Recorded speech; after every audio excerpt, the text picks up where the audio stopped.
Вечно ќе ја сакам, горка ја своја, Скопје кажи ми.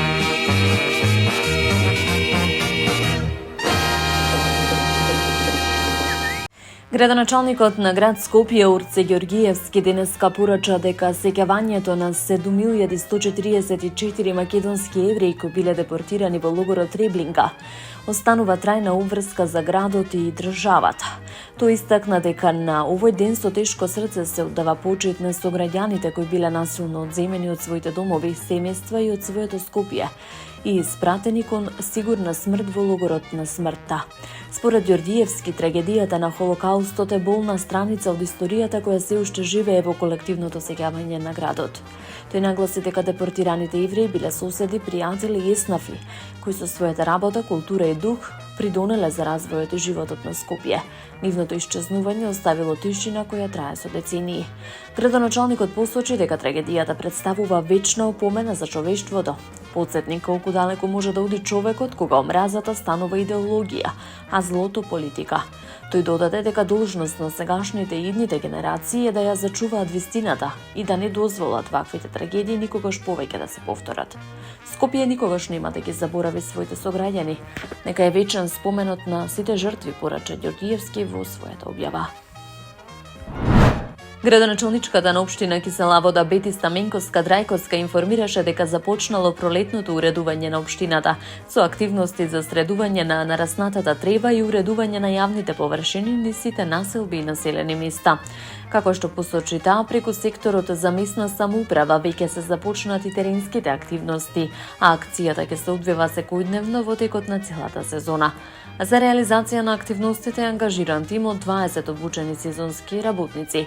Според најавата, општинските екипи денеска работат во населбите 11 октомври, згради, населба Кисела Вода и населбата Драчево, пошто активностите ќе продолжат по утврден ред и во останатите делови од општината. Градоначалничката истакна дека оваа акција е дел од тековните планови за уредување и одржување на јавните простории на територијата на општина Кисела Вода.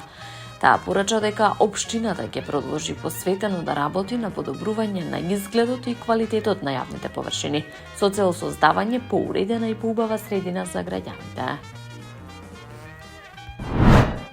Градоначалникот на општина Бутел Дарко Костовски денеска информираше дека улицата 2 во населеното место Расадник е целосно завршена и ставена во функција.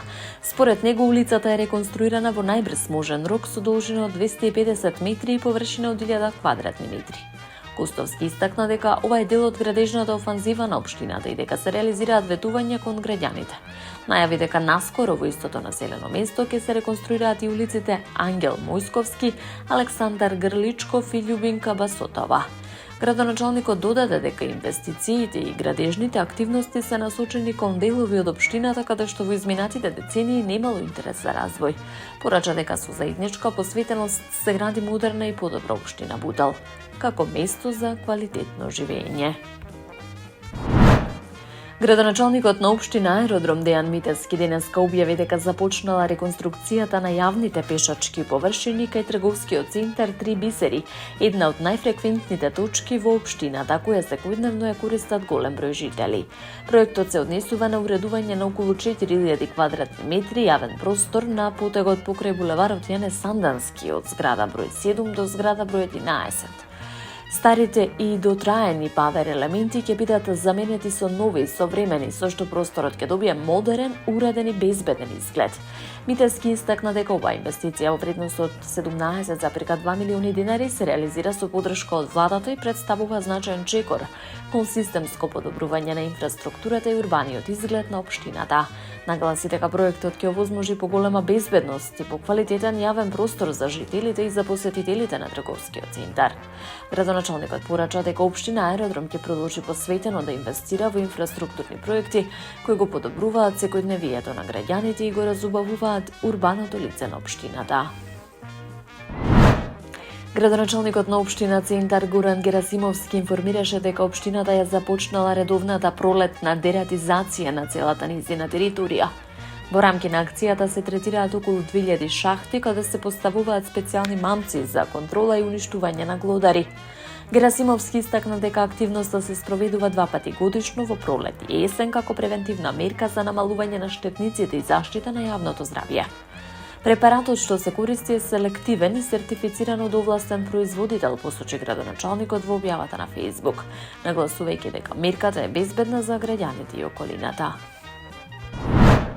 Градоначалникот на општина Ѓурче Петров Александар Стојковски денеска информираше дека се поставени 2 километри нов асфалт до и околу црквата Свети Архангел во Ново село. Крај на калта во овој дел од Ново село асфалтирани се 7 краци со вкупна должина од околу 2 километри нов асфалт на потегот до и околу црквата Свети Архангел, со што за прв пат се уредува поголем дел од овој простор, истакна Стојковски во објавата на Facebook. Додаде дека новата инфраструктура значи подобар пристап за граѓаните до домовите, побезбедно движење и уреден локален простор. Таму е Скопје, град мој љубав лише, што ми расуте сни. Вечно